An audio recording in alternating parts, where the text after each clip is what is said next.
Mes chers frères et sœurs, Omar est une personne très spéciale. Il a une personnalité unique. L'histoire ne produit pas d'homme comme Omar. Il était un homme pour la Ummah. Il établit le pilier de la justice, al-Adl. La vérité affluait naturellement de sa langue. Son intuition avait toujours raison, comme si les anges lui parlaient. Rasulullah sallallahu alayhi wa sallam dit: s'il devait y avoir un prophète après moi, ce serait Omar. Il était sur le point de tuer le prophète sallallahu alayhi wa sallam. Et à la place, il accepta l'islam. Et son amour pour Allah azza wa jal et son dîn était si grand que, bien que tous les autres musulmans cachaient leur islam, il était prêt à proclamer son islam. Il était prêt à parler à tout le monde de cette nouvelle ni'ma, cette nouvelle rahma qu'Allah azza wa jal lui a accordée. Tel était l'amour qu'il avait pour Allah azza wa jal. Shaitan a renoncé pour Omar. Il n'y avait pas d'espoir, pas de moyens, c'était une perte de temps pour lui. C'est pourquoi Rasulullah sallallahu alayhi wa sallam dit: quand Shaitan te voit emprunter un chemin, il en prend un autre. Quand les ennemis d'Allah entendaient le nom Omar, leurs genoux tremblaient et leur cœur frissonnait. Une fois, quand ils étaient en train de marcher avec certains sahaba, il se retourna soudainement et il y avait une femme enceinte derrière eux. Elle fit une fausse couche. Tu sais, quand Omar radiallahu anhu, quand il conquit Baytul Maqdis, Jérusalem, la ville des Anbiya, quand il reçut la clé de Baytul Maqdis, un grand honneur fut accordé aux musulmans. Il appela son compagnon Ebu Ubaidah ibn Jarrah. Il dit: tout cela parce qu'on s'est éloigné des péchés. Et Allah nous demandera: qu'avons-nous fait pour sauver cette religion après le prophète sallallahu alayhi wa sallam? Et le peu que nous avons fait, lui et Ebu Ubaidah allèrent en dessous d'un arbre et commencèrent à pleurer. Ils conquirent Jérusalem, mes frères, subhanallah, en disant que Omar radiallahu anhu était un khilafa rashidin. Les empires romains et perses ont été défaits. Les deux grandes puissances de l'époque. Omar disait: subhanallah, il y avait un jour où j'étais un berger pour mon père et qu'il me battait et il était très dur avec moi. Et maintenant regardez où Omar se trouve. Qui aurait imaginé que cela serait accordé à Omar, le berger d'hier? Ebu Bekir était doux et compatissant, très sociable. Omar ibn al-Khattab était sévère et ferme. Ousmane ibn Affan représente la pudeur pure et Ali ibn Abi Talib représente le guerrier. Omar ibn al-Khattab est né, selon une opinion, 11 ans après l'année de l'éléphant. Rasulullah sallallahu alayhi wa sallam est né l'année de l'éléphant. Donc d'après cette opinion, Omar aurait 29 ans quand Rasulullah sallallahu alayhi wa sallam reçut la prophétie. Et il y avait quelques années de plus quand il est devenu musulman. Peu importe, il s'agit de l'opinion de As-Saoud qu'il était encore plus jeune que cela. Mes chers frères et sœurs, Omar ibn al-Khattab était une imposante figure. Avec n'importe quel groupe qu'il soit, il était le plus grand d'entre eux. Il était très bien bâti. Quand il marchait vite. Quand il parlait, tu pouvais certainement l'entendre. Quand il frappait avec force, il blessait. Sa présence était intimidante pour ses ennemis. Et il était craint même de ses amis. L'unique chose à propos de la personnalité de Omar est que même s'il possède toutes ces caractéristiques, ses yeux se remplissaient de larmes facilement. Et il avait un cœur très compatissant et charitable. Et il était très humble. Son père est Al-Khattab ibn al-Nufayl. Son père était un homme très dur et Omar a eu une dure éducation. Il était l'un des plus efficaces des Quraysh dans les enquêtes contre les musulmans. Et c'était inacceptable dans l'esprit de plusieurs musulmans qu'un jour Omar pourrait devenir un musulman. Un jour que Omar marcherait dans les rues de la Mecque, il vit une des Sahabiyas qui allait en Abyssinie, actuelle Éthiopie. Donc Omar dit: est-ce que tu t'en vas? Elle dit: oui, parce que tu nous as opprimés. Qu'a dit Omar ibn al-Khattab? Il dit: qu'Allah soit avec toi. Omar montrant de la compassion à une musulmane. Quand Nu'aym ibn Abdullah est revenu, il était un compagnon. Elle lui dit ce qu'il s'est passé. Il dit: on dirait que tu espères que Omar devienne un musulman. Elle dit: oui. Il dit: laisse-moi te dire. L'âne de son père deviendra un musulman avant qu'il, Omar, ne le devienne. Il lui dit que vous les femmes, vous êtes trop émotives. Que Omar ne deviendrait pas musulman, mais elle avait raison et il avait tort. Un jour, pendant que les mushrikines discutaient comment gérer le problème qu'était Mohammed sallallahu alayhi wa sallam, ils disent: qui est volontaire pour le tuer? Omar dit: je le ferai. Ils disent: tu es la bonne personne pour ça. Donc Omar ibn al-Khattab emporta son épée au milieu d'une journée très chaude à Mecque et il marcha dans la rue jusqu'à Darul al-Arqam. On lui avait dit que Rasulullah sallallahu alayhi wa sallam avait des réunions là-bas. On pouvait voir le diable dans ses yeux. Un des compagnons qui pratiquait l'islam en secret vit Omar ibn al-Khattab et il réalisait qu'une chose n'allait pas. Donc il lui demanda « Où est-ce que tu vas ?» Omar ibn al-Khattab dit « Chez un homme qui a divisé notre peuple, qui se moque de nous et qui a maudit nos dieux. Je vais le tuer. » Il dit à Omar, avant de t'occuper de Rasulullah sallallahu alayhi wa sallam, pourquoi tu ne t'occupes pas de ta famille avant? Omar ibn al-Khattab dit, que veux-tu dire? Il dit, ta sœur et son mari sont devenus musulmans. Le sahabi a seulement dit ça, quand tous les autres arguments n'ont pas marché. Que ce soit bien clair, la sœur de Omar était musulmane en secret, tout comme l'était son mari Saïd ibn Zayd. Ainsi Omar changea sa destination et alla directement à la maison de sa sœur. Quand il s'approcha de la porte, il les entendit réciter du Coran. Et celui qui leur apprenait le Coran était Khabbab ibn Arat. Quand il frappa à la porte et qu'ils virent que c'était Omar, Khabbab allait immédiatement se cacher. Et Fatima cacha le rouleau de Coran en dessous de sa cuisse. Omar entra et dit, quel était ce bourdonnement que j'ai entendu? Ils dirent, ce n'était rien, on faisait que parler. Il dit, ne me mentez pas. Quel était le bruit? Êtes-vous devenu musulman?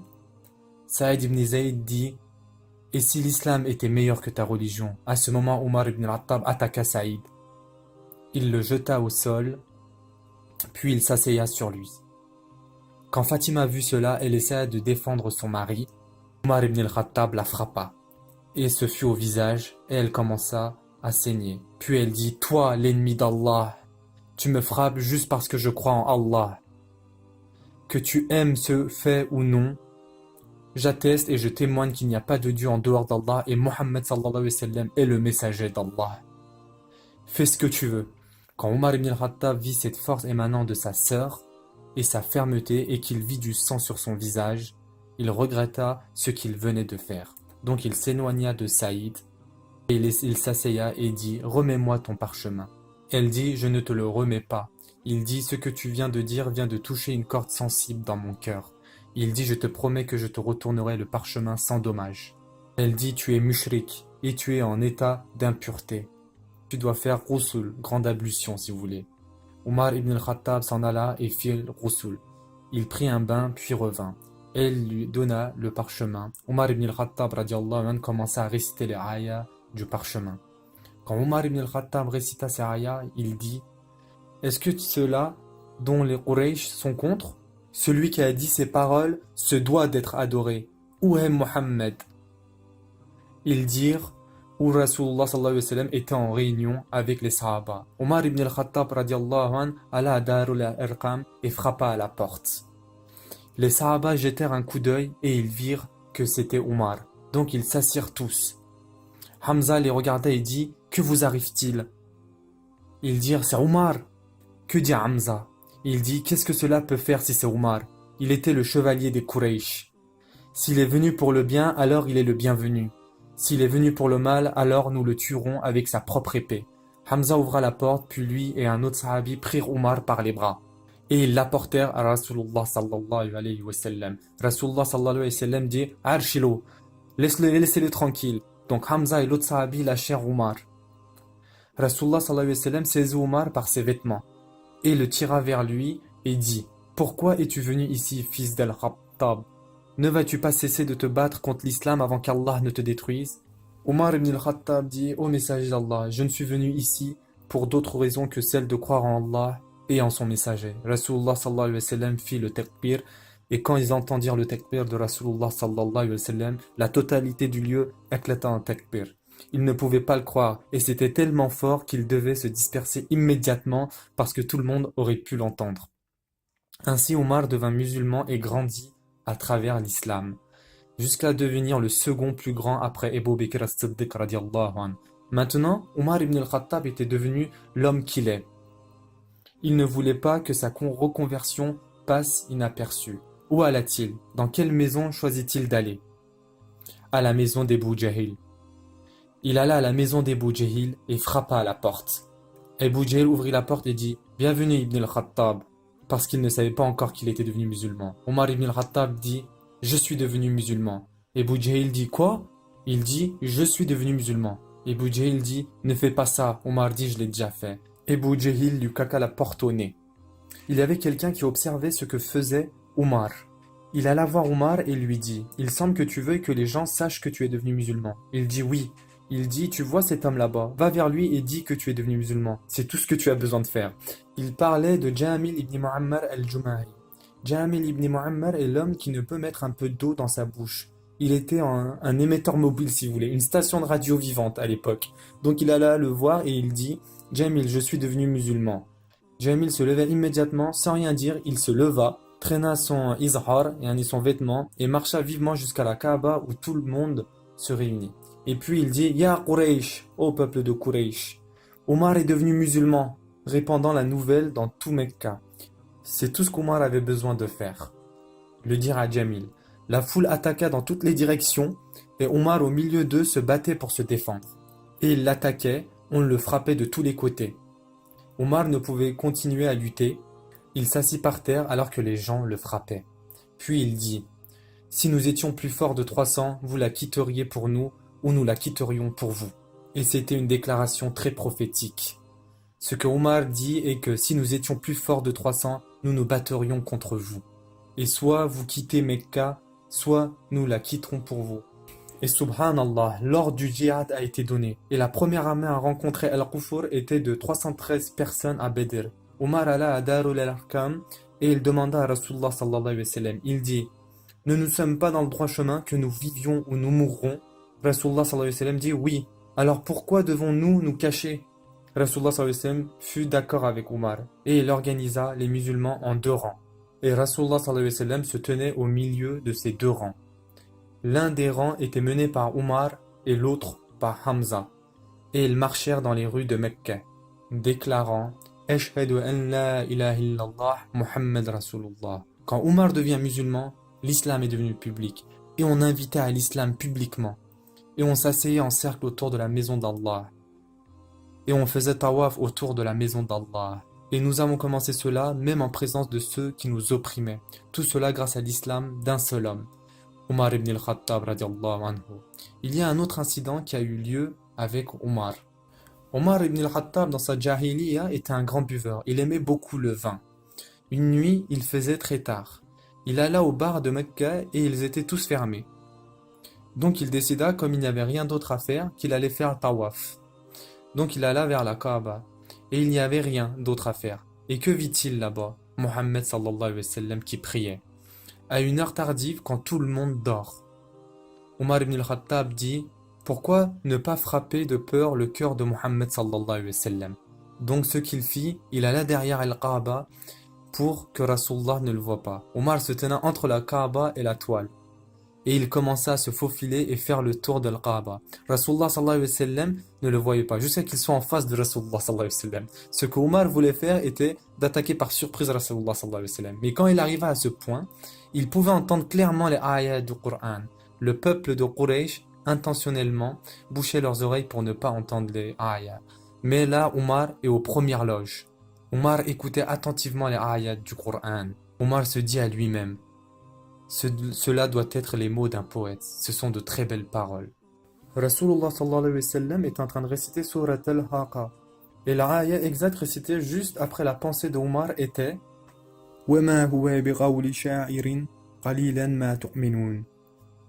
et que ce n'est pas la parole d'un poète, mais vous ne croyez que très peu.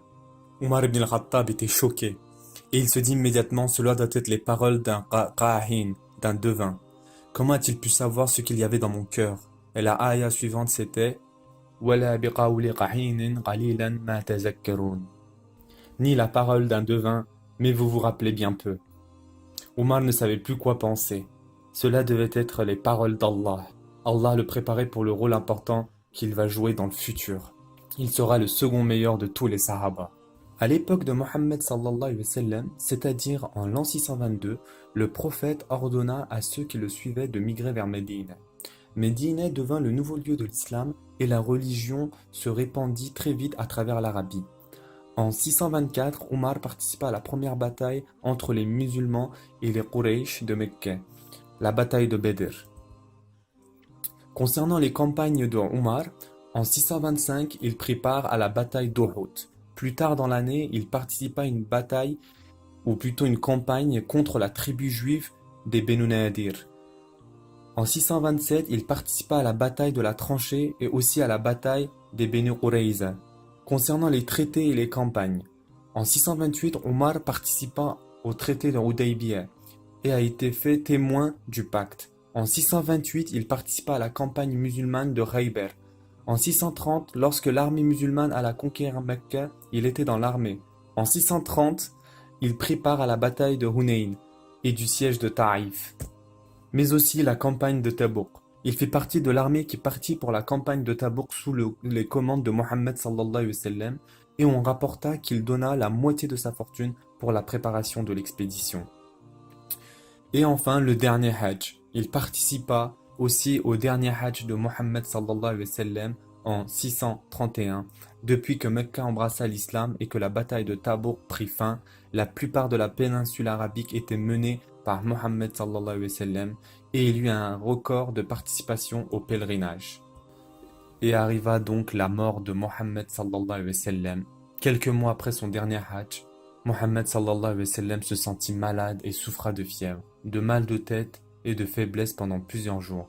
Il mourut le lundi 8 juin 632 à Médine à l'âge de 63 ans dans la maison de Aïcha. La nouvelle s'est propagée et c'était la plus grande catastrophe que les Sahaba avaient pu vivre. Certains étaient assis et ne pouvaient plus bouger, comme Othman qui ne pouvait plus parler, alors que Omar ibn al-Khattab portait son épée. Il dit, il y a certains munafiqin, c'est-à-dire hypocrites, qui clament que Rasulullah sallallahu alayhi wa sallam est mort. Rasulullah sallallahu alayhi wa sallam n'est pas mort, mais il est allé rencontrer Allah comme Moussa l'avait fait.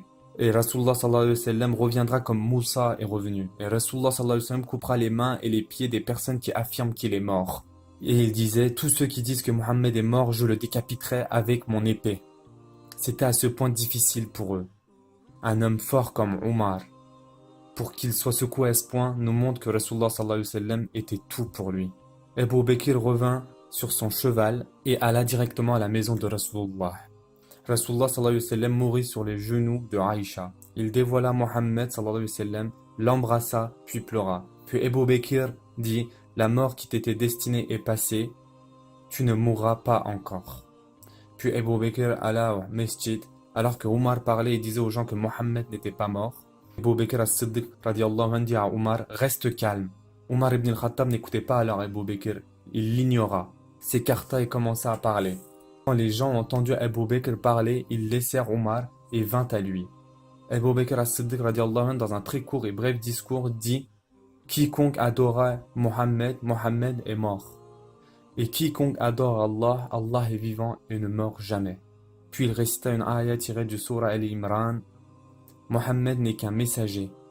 S'il mourait donc, ou s'il était tué, retourniez-vous sur vos talons. Abu Hurayra dit, c'était comme si nous entendions ce verset pour la première fois. Puis est venu le moment important de choisir un khalifa. Omar ibn al-Khattab prit le devant, prit la main d'Abu Bakr et dit, je te donne bay'a, yani allégeance, à toi Abu Bakr. Il le metta en avant. Abu Bakr as-Siddiq radiallahu anhu dit, oh Omar, je t'ai déjà dit auparavant que tu es plus compétent que moi pour ce travail. Mais tu refusas. Je te l'ai déjà dit Omar, je voulais que tu sois le khalifa. Tu es plus fort que moi, mais tu es celui qui a refusé. Ibn Mas'ud dit, Abu Bakr, quand il désigna Omar pour devenir le khalifa, peut-être une des meilleures choses qu'a pu faire Abu Bakr avant de mourir, il désigna Omar pour devenir khalifa. Quand Omar ibn al-Khattab radiallahu anhu devint khalifa, il y a différents discours qui lui sont attribués. Un d'eux est « Ô peuple, sachez que j'ai été désigné pour gérer vos affaires, donc réalisez maintenant que ma brutalité est maintenant plus faible. Mais je resterai dur et sévère pour les gens qui oppressent et qui transgressent. Et je ne verrai personne qui oppresse les autres, sans que je ne mette un de leurs joues au sol et l'autre sous mon pied, jusqu'à ce qu'ils donnent aux gens ce qu'il leur doit, mais je mettrai ma joue au sol pour les gens de piété et de vertu. Et je vous promettrai certaines choses dont vous pourrez me tenir responsable. Et je vous promets que je ne prendrai aucune part de votre haraj.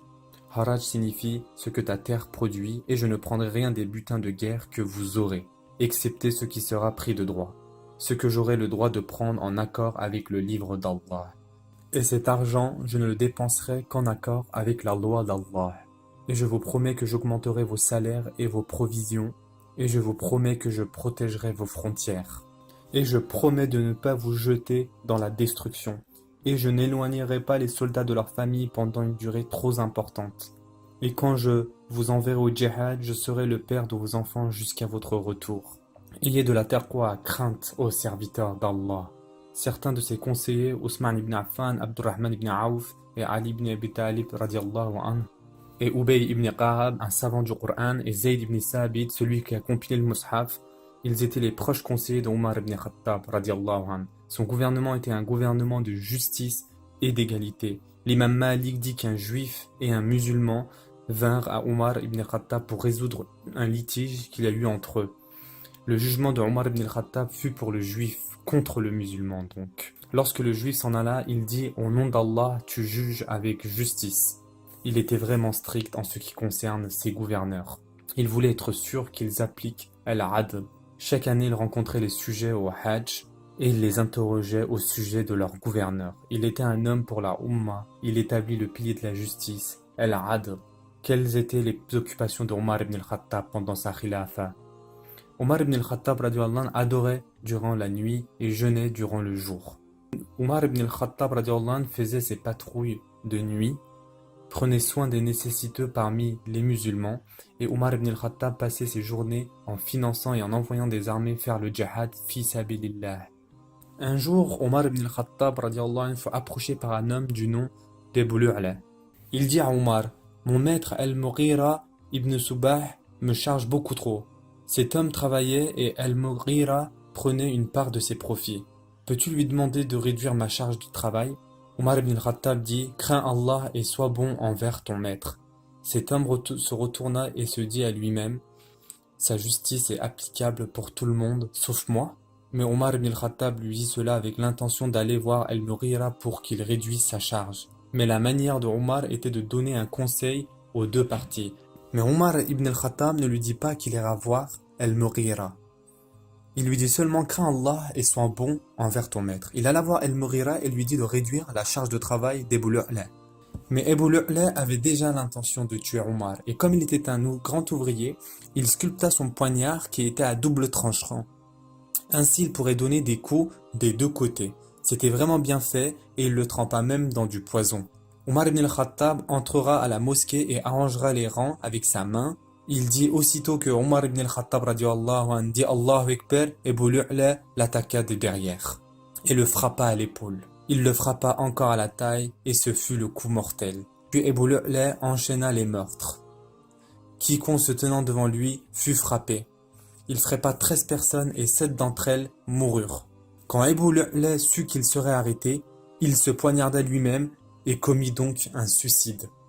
C'est ce qui arriva au mesjid avec Omar ibn al-Khattab radiallahu anhu. Ils amenèrent à Omar ibn al-Khattab du lait à boire et le lait sortait de sa blessure. Il y avait tellement de dommages internes que son estomac ne pouvait contenir de la nourriture. Et il savait qu'il allait mourir.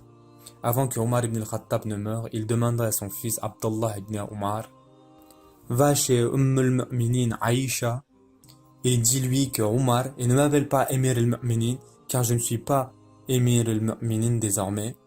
Dis Omar te demande la permission d'être enterré avec ses deux compagnons. Abdullah ibn Omar dit, j'y suis allé et la trouva en pleurs. Et je lui ai dit que Omar te transmet son salam et il demande la permission d'être enterré avec ses deux compagnons.